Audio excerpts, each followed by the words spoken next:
Now, I wish you could all be in Chicago at the same time. But we're not going to be able to arrange that. So what we did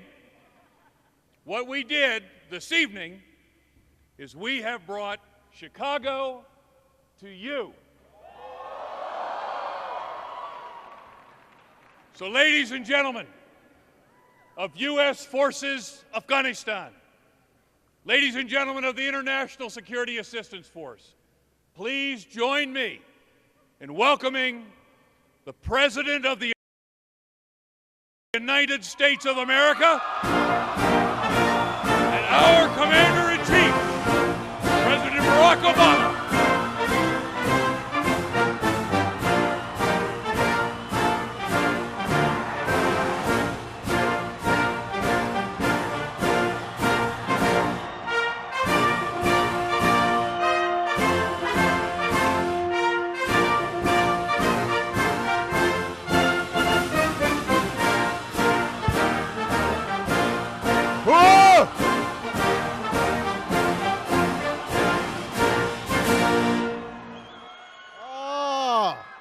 How's everybody doing tonight? Oh, it is good to be back here with all of you. I've got a few acknowledgments I got to make before I say what I got to say. First of all, somebody who has served our country with the kind of distinction that doesn't happen a lot. Somebody who has been a leader for you and a leader for our country for a very long time. Give your commander, General John Allen, a big, big round of applause.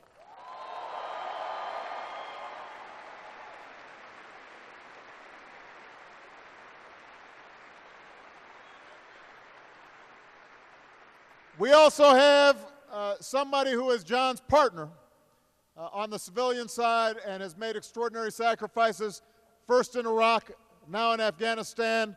Ambassador Ryan Crocker is here. Please give him a big round of applause.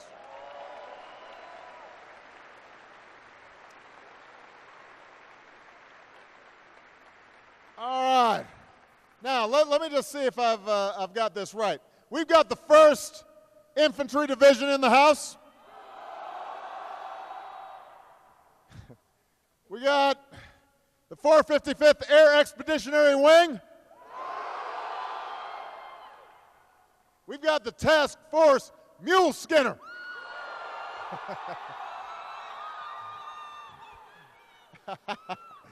We've got the 101st Army Field Sustainment Brigade.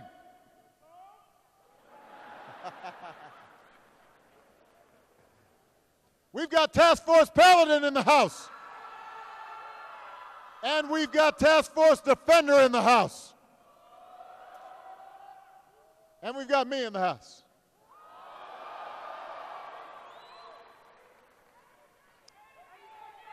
'82nd in the house. 82nd in the house. You know, somebody's going to be in trouble that they didn't have 82nd on here. Anybody else I'm missing?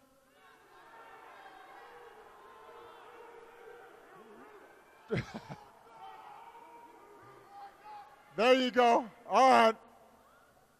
I love all of you.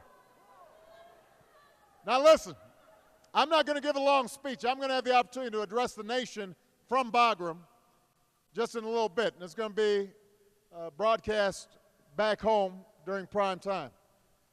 So all I want to do is just say thank you. You know, the sacrifices all of you have made, the sacrifices your families make every single day are what make America free and what make America secure. And I know that sometimes out here, when you're in theater, it's not clear whether folks back home fully appreciate what's going on. And let's face it, a lot of times it's easier to get bad news on the news than good news. But here's the good news. And here's part of the reason that I'm here. I just finished signing a strategic partnership agreement with Afghanistan that signals the transition in which we are going to be turning over responsibility for Afghan security to the Afghans. We're not going to do it overnight. We're not going to do it irresponsibly. We're going to make sure that the gains, the hard-fought gains that have been made, are preserved. But the reason we're able to do that is because of you. The reason that the Afghans have an opportunity for a new tomorrow is because of you. And the reason America is safe is because of you. We did not choose this war. This war came to us on 9/11. And there are a whole bunch of folks here, I'll bet, who signed up after 9/11. We don't go looking for a fight. But when we see our homeland violated, when we see our fellow citizens killed, then we understand what we have to do. And because of the sacrifices now of a decade and a new greatest generation, not only were we able to blunt the Taliban momentum, not only were we able to drive al-Qaeda out of Afghanistan, but slowly and systematically we have been able to decimate the ranks of al-Qaeda. And a year ago, we were able to finally bring Osama bin Laden to justice.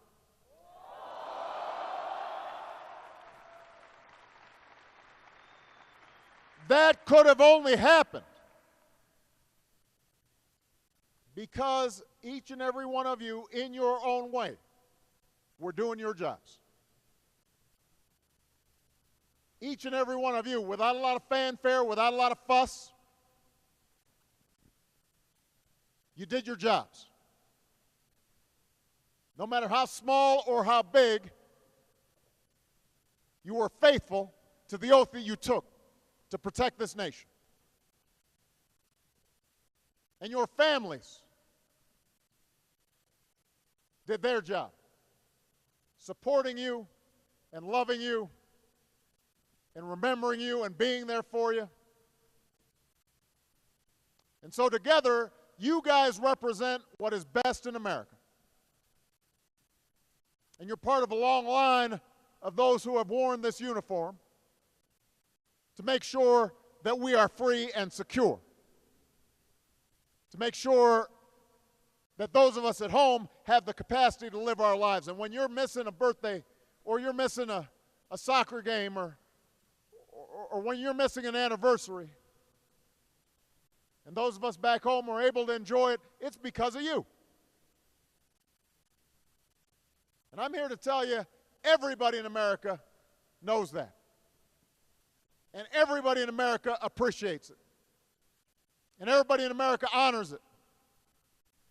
When the final chapter of this war is written, historians will look back and say, not only was this the greatest fighting force in the history of the world, but all of you also represented the values of America in an exemplary way.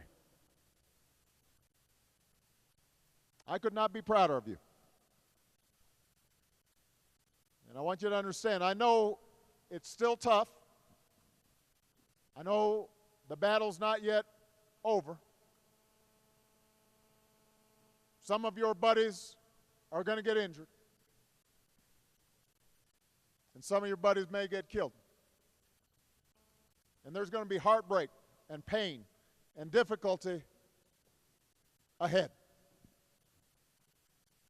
But there's a light on the horizon because of the sacrifices you've made. And that's the reason why, for Michelle and me, nothing's more important been looking after your families while you're here. And I want everybody here to know that when you get home, we are going to be there for you when you're in uniform, and we will stay there for you when you're out of uniform, because you've earned it. You've earned a special place in our hearts. And I could not be prouder to be your Commander-in-Chief. God bless you, and God bless the United States of America. Now I want to shake some hands.